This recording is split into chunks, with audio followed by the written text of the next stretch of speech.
Hope GB is primarily a support group.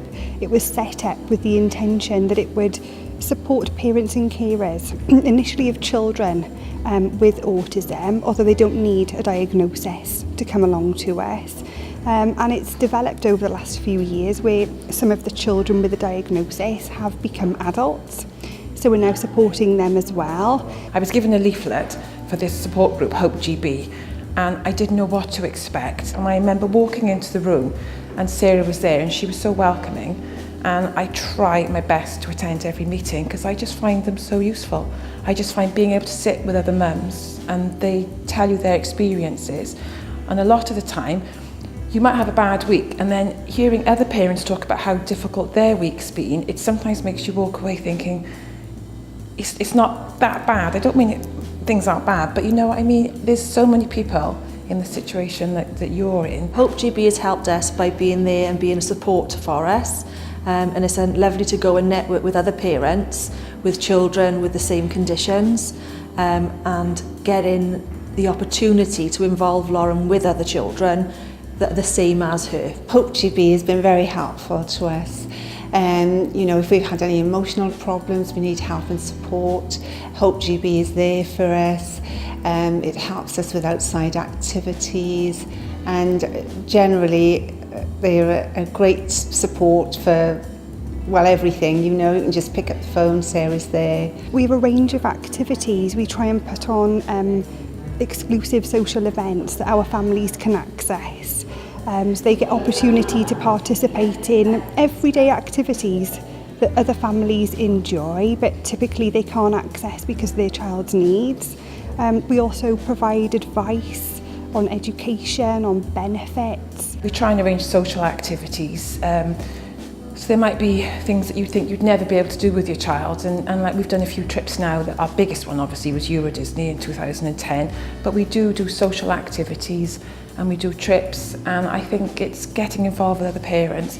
And you might be in a situation where you feel you can't go somewhere with your child, but if there's a group of you in the same situation, I think it really does help, and I think it helps just to talk to other people. We have a pantomime trip every year, we go to the farm, we go to the cinema, just all different things that make our children live a normal daily routine. Well, Hope GB is primarily there to support the parents and carers of children and young adults with autism, but it also serves a purpose in that it's a really useful point of reference and sounding board for professionals who are looking to hear the voice of parents, and a very unbiased voice, so people who are happy to share what's working, what's not working, give recommendations on what could be done better, and to really work in partnership with the professionals who are looking to provide a service in the region. I've got 3 children.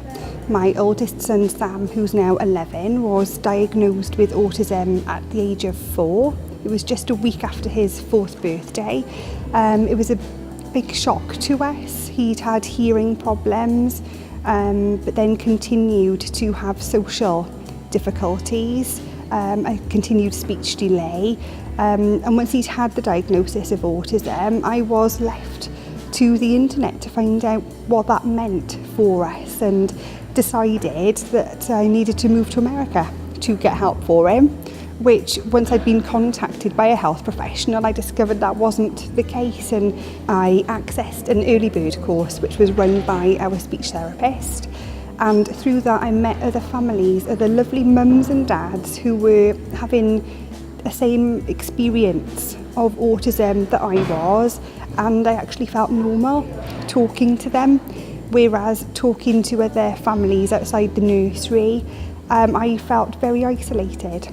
And about 6 months after that group, I was having a visit from an educational psychologist talking about the benefits of talking to other parents, this mutual support from somebody who's sharing your experience, and that's when Hope was started. We started with coffee mornings, just putting posters up in a local Action for Children project, renting a room from them, and it's grown where we now have about 40 families that we see and chat to regularly, and they're all a part of Hope. Well, people can get involved in quite a few ways. At the very least, looking at our new website, which is www.hopegb.co.uk. But in addition, we've got Twitter, we've got Facebook pages, and we do encourage people to come and volunteer. And even if it's for a short period of time, helping with everything from administration to fundraising, through to activities, getting involved with recreational activities that help get the children who are affected by autism, get them out and about doing things to develop their social skills.